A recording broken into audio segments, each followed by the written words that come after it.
ओम नमः शिवाय। राधे राधे भक्तों। आज हम श्रावण महत्तम कथा के 11वें, 12वें और 13वें अध्याय की कथा का श्रवण करेंगे। श्री सनत कुमार जी ने भगवान शंकर से इच्छा प्रकट की, हे प्रभु, आपने मुझे सब वारों का महत्तम बताया, अब मुझे तिथि महत्तम के बारे में भी जानने की इच्छा हो रही है। श्री उमापति बोले, हे शरद कुमार, श्रावण का महीना मुझे सब महीनों में सबसे अधिक प्रिय है। श्रावण मास की प्रतिपदा तिथि यदि सोमवार को पड़ती है तो श्रावण मास में 5 सोमवार होंगे। ऐसा होने पर यह रोटक व्रत कहलाता है। उस दिन मनुष्य को व्रत रखना चाहिए।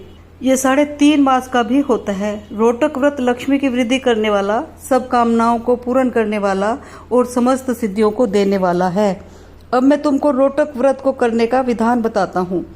श्रावण मास की शुक्ल पक्ष की प्रतिपदा को प्रातः उठकर रोटक व्रत करने का इस प्रकार से संकल्प करना चाहिए, आज से मैं रोटक व्रत करूंगा। हे जगत गुरु, मुझ पर कृपा करें। इस प्रकार संकल्प कर प्रतिदिन मेरा पूजन करना चाहिए। अखंडित बेलपत्र, तुलसी पत्र, नीलकमल, कमल, कलहार, कुसुम, चंपा, मालती, कुंद, अर्क आदि पुष्पों तथा अनेक प्रकार के ऋतुकालीन फूलों से धूप, दीप, नैवेद्य तथा अनेक प्रकार के फलों से पूजा करनी चाहिए। पुष्पहार नाम से 5 रोटक बनाने चाहिए। उनमें से 2 रोटक ब्राह्मण को देने चाहिए, 1 रोटक नैवेद्य के रूप में मुझे समर्पित करना चाहिए, 2 रोटक व्रतधारी को खाने चाहिए। केला, नारिकेल, जंबीरी, बिजोरा नींबू, खजूर, ककड़ी, दाख, नारंगी, मातुलिंग, अखरोट, अनार और ऋतु में पाए जाने वाले फलों से अर्घ्य दान के लिए उत्तम कहा गया है। इस व्रत को पूर्ण कर लेने पर सब कामना पूरी हो जाती हैं। हे सनत कुमार, अब इस व्रत का पुण्य फल सुनो। जितना फल 7 समुद्र पर्यंत भूमि दान करने से मिलता है, उतना ही फल इस व्रत को विधि पूर्वक करने से प्राप्त हो जाता है। इस व्रत को 5 वर्ष तक करने से अतुल धन संपत्ति प्राप्त होती है। इसके उद्यापन में सोने के 2 रोटक बनाने चाहिए। पहले दिन अधिवासन करके अन्य दिनों में प्रातःकाल शिव मंत्र द्वारा घी तथा बेलपत्रों से हवन करना चाहिए। इस प्रकार व्रत करने से मनुष्य की सब मनोकामना पूरी होती है। हे सनत कुमार, अब तुम द्वितीया के व्रत को सुनो। इस व्रत को करने वाला प्राणी लक्ष्मीवान तथा पुत्रवान हो जाता है। यह व्रत औदुंबर नाम से प्रसिद्ध है। यह सब पापों का नाश करने वाला है। मनुष्य को श्रावण मास की द्वितीया तिथि को प्रातः संकल्प करके विधिवत व्रत करना चाहिए। इस व्रत में गूलर के पेड़ की पूजा की जाती है। गूलर का पेड़ न मिल सके तो दीवार पर गूलर के पेड़ का चित्र बना लेना चाहिए। अर्चन विधि इस प्रकार है। हे औदुंबर, आपको नमस्कार है। हे हेम पुष्पक, आपको नमस्कार है। जंतु फल युक्त, लाल अंड तुल्य, शली युक्त, आपको नमस्कार है। इसके बाद शिव तथा शुक्र की पूजा करनी चाहिए। गूलर के 33 फलों से 11 फल ब्राह्मण को, 11 फल देवता को और शेष 11 फल को स्वयं ग्रहण कर खाने चाहिए। इस दिन अन्न नहीं खाना चाहिए।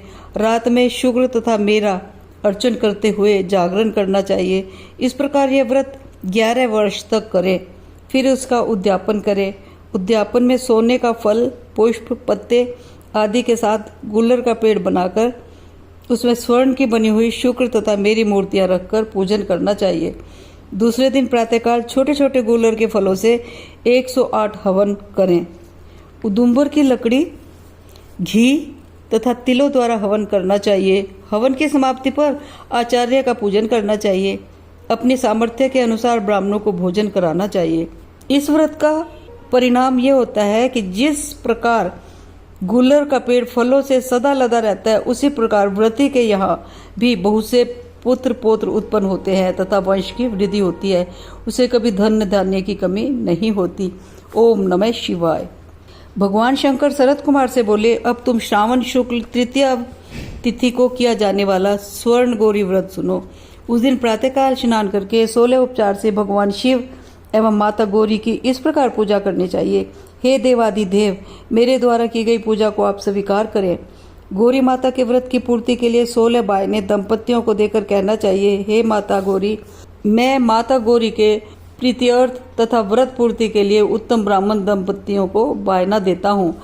चावल के आटे से निर्मित 16 पकवान बांस की 16 टोकरियों में रखकर उन पर वस्त्र रखकर सपत्नीक 16 ब्राह्मणों को बुलाकर निवेदन करें, मैं व्रत की संपूर्णता और फल प्राप्ति के लिए ये बायना देता हूँ। अलंकार आदि से संपन्न पतिव्रत धर्मयुक्त शोभन सुवासिनी आप इसे स्वीकार करें।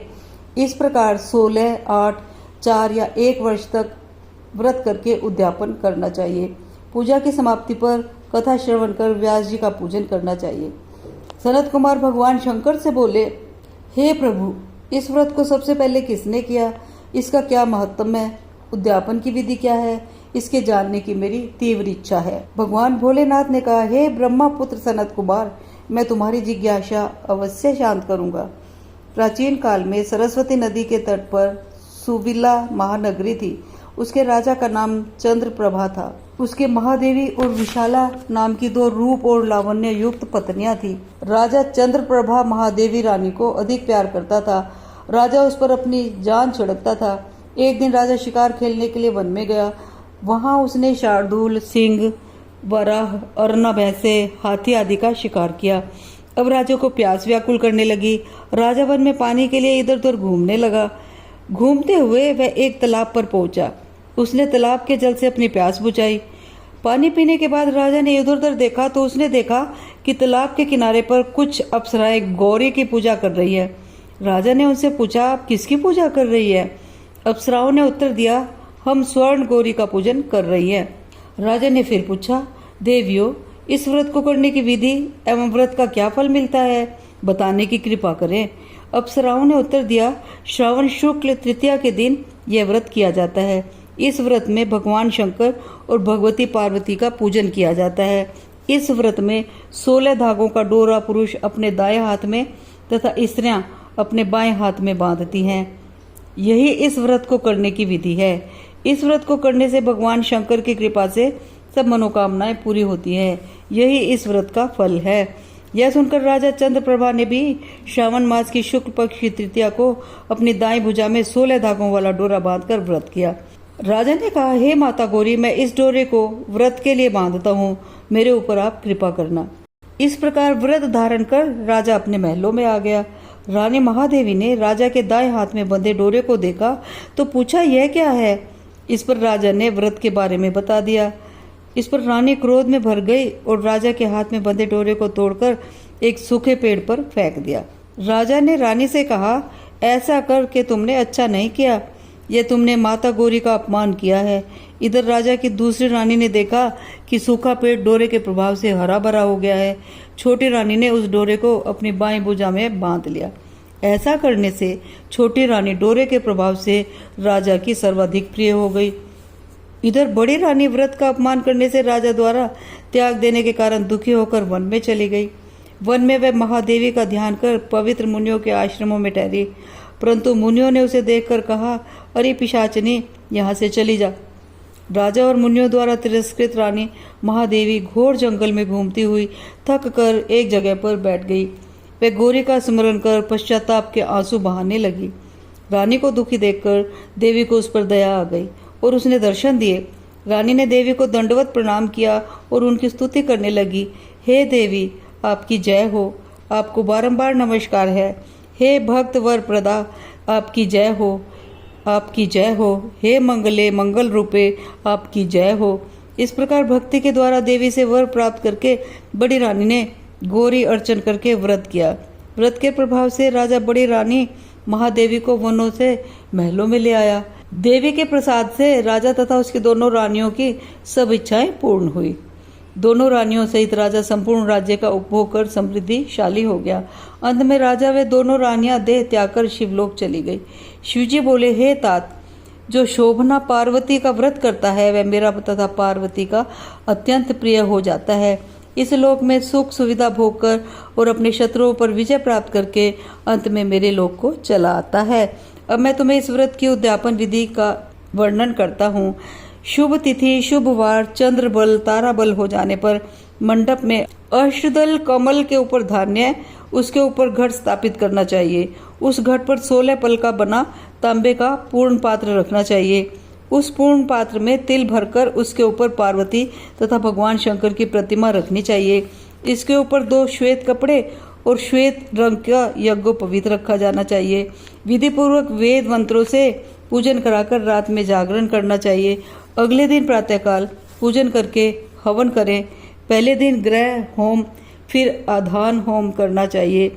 जो मिश्रित तिल को घी में मिलाकर 1000 या 100 प्रधान आहुतियाँ देनी चाहिए।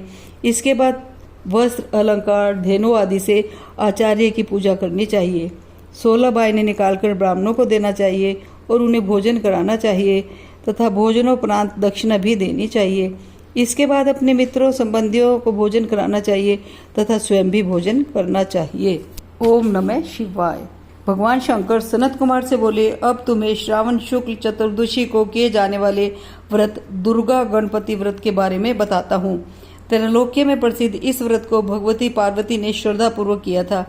इस व्रत को सरस्वती, इंद्र, विष्णु, कुबेर, अन्य देवता, मुनि, गंधर्व, किन्नर आदि कर चुके हैं। यह व्रत सब प्रकार के पापों